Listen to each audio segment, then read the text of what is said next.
I share those thank yous, I also stand before you on Yom Kippur, on this day of judgment, on this day of atonement.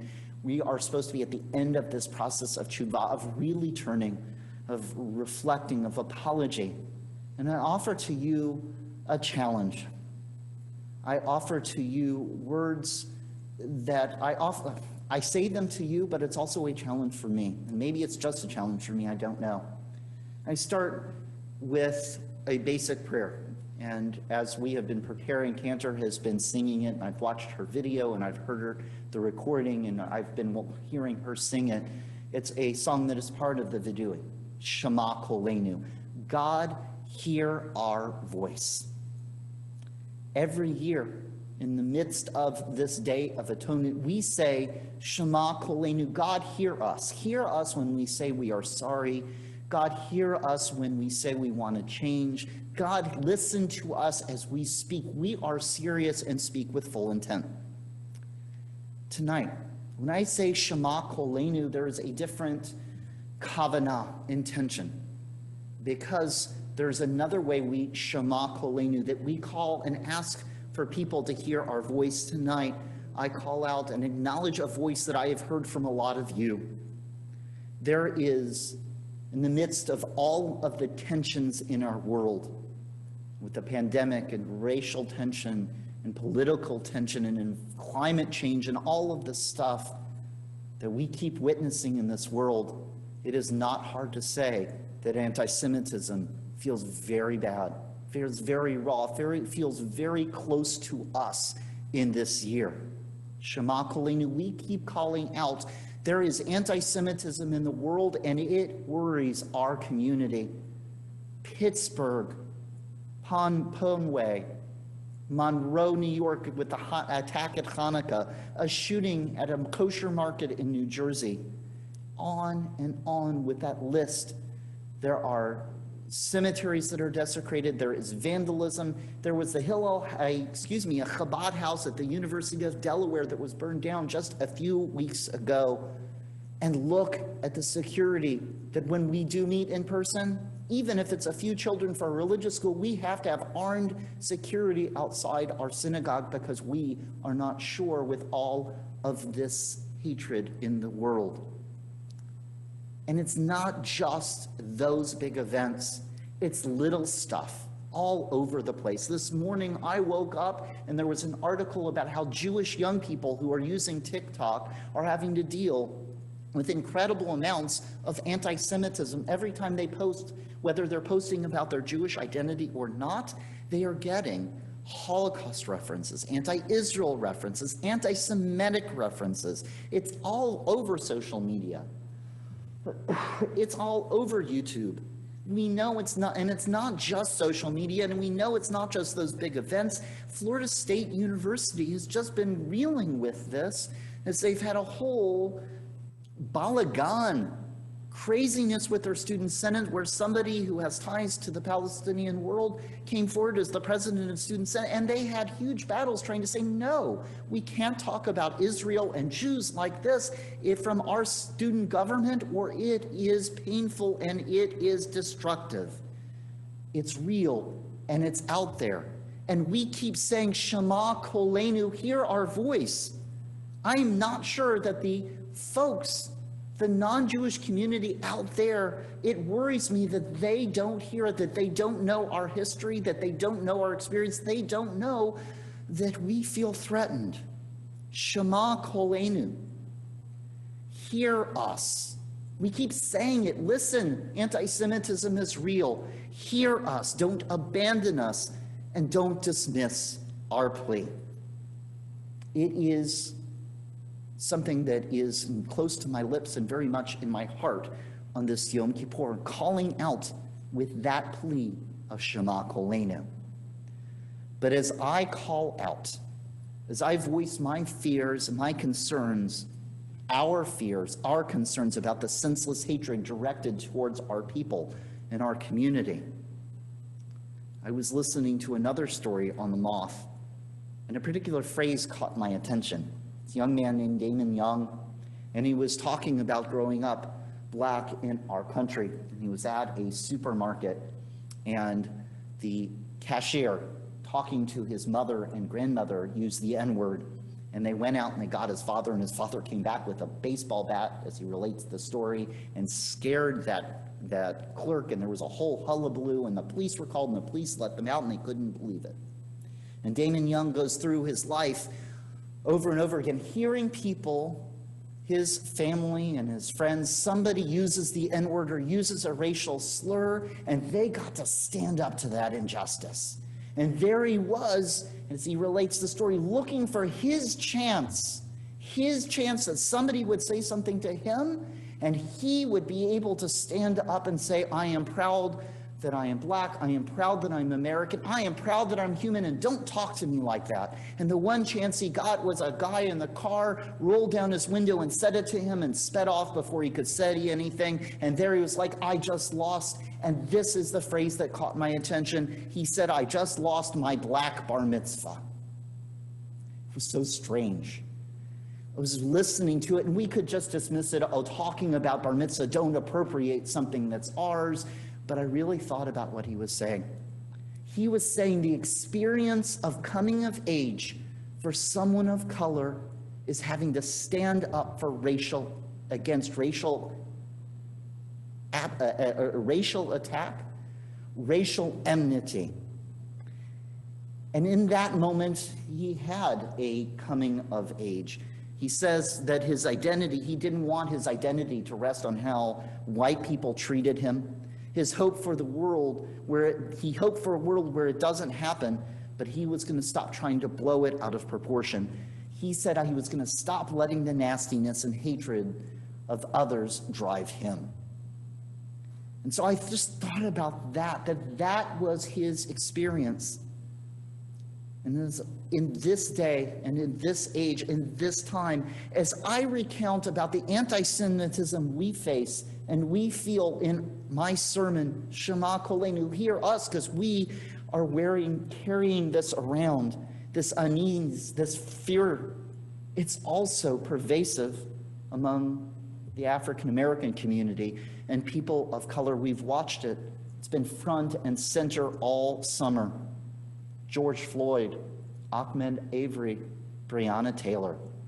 Just saying those names, and we feel all of those experiences of racial injustice, of racial violence, of violence carried out against communities of color. But it's also on social media. Just like I was saying, the list of what happens with anti-Semitism, it's also in social media, it's also in person, it's real fear, it's real hurt. I keep getting stories from friends and from friends of friends about interactions with police, about confrontations in stores, about threats. Somebody was relating to the story that they heard here in Vero Beach, that an African-American man was driving and was rear-ended, and somehow, after he gets rear-ended and the police arrive on the scene, he ended up on the ground with a gun pointed at him. Or somebody that we know that is connected to this community told us right after George Floyd why she needed to have that vigil. Why?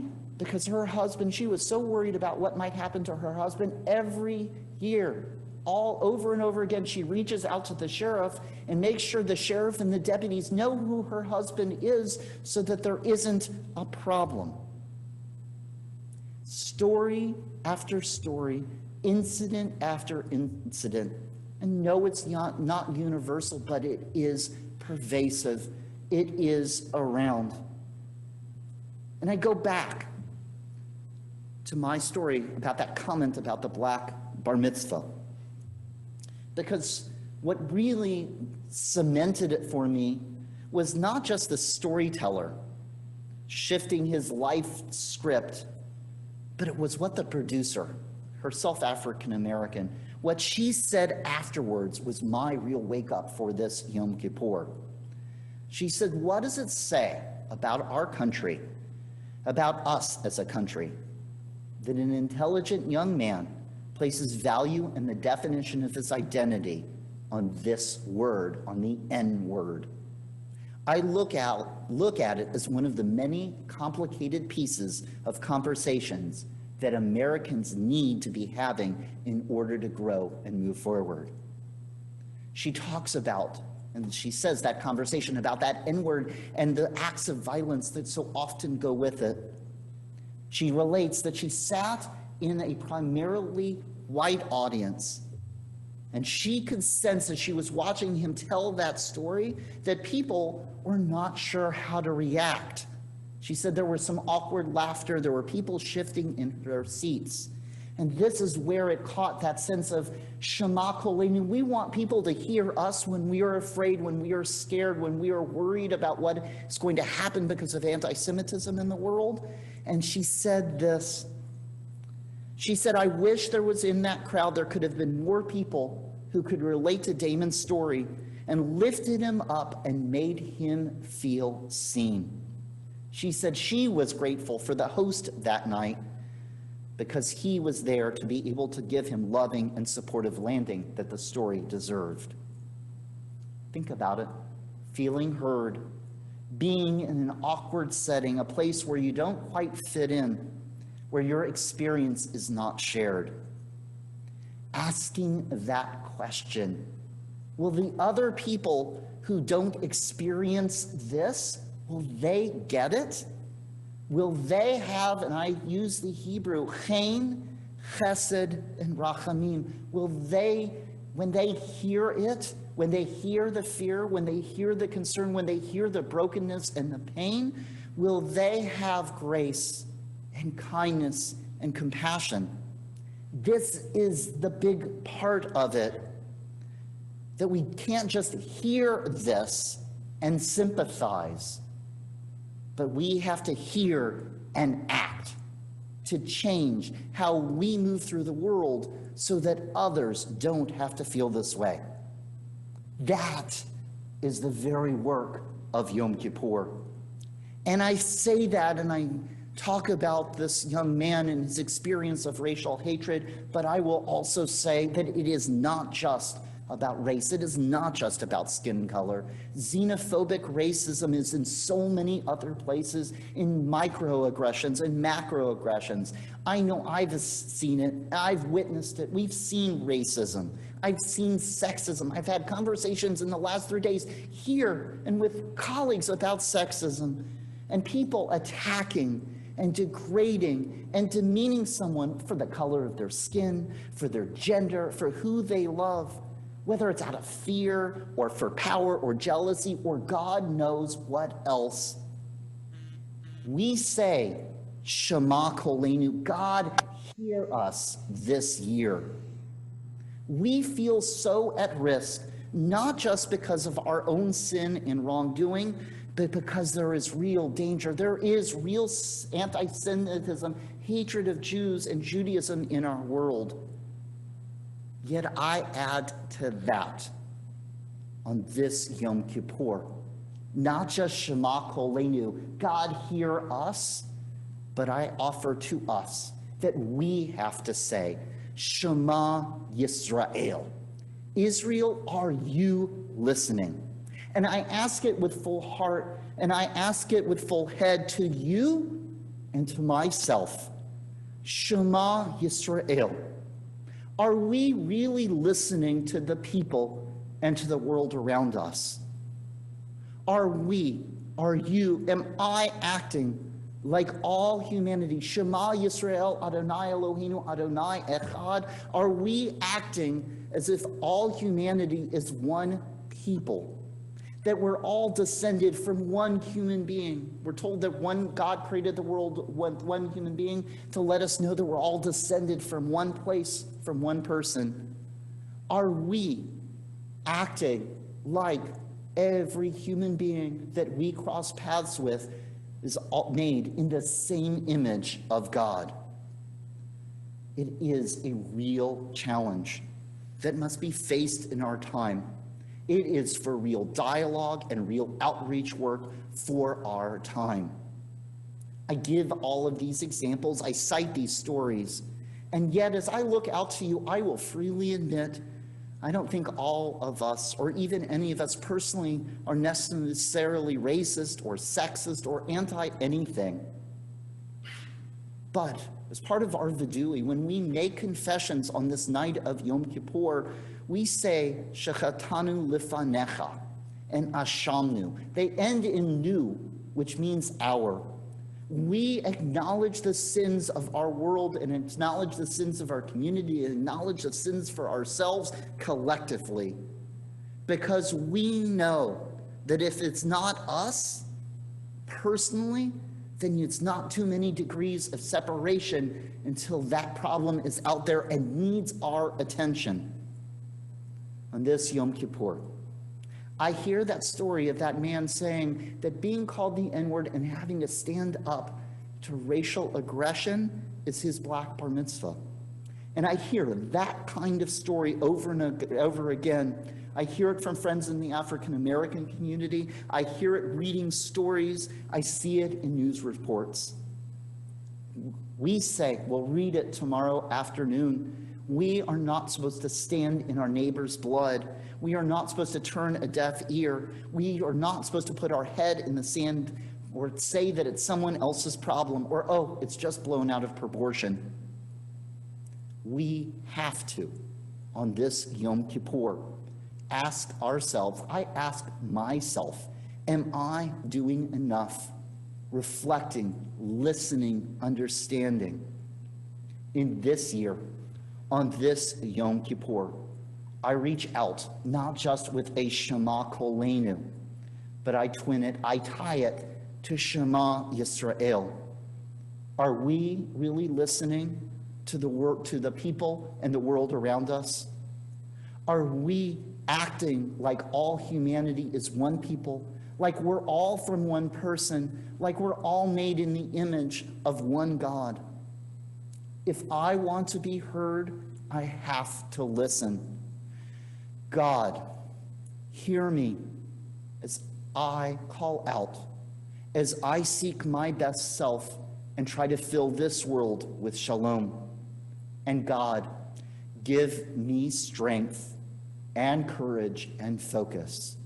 Sh'ma Koleinu and Sh'ma Yisrael, give me the ability to listen to others so I can be one part of pulling all of your creation together into its greatest unity.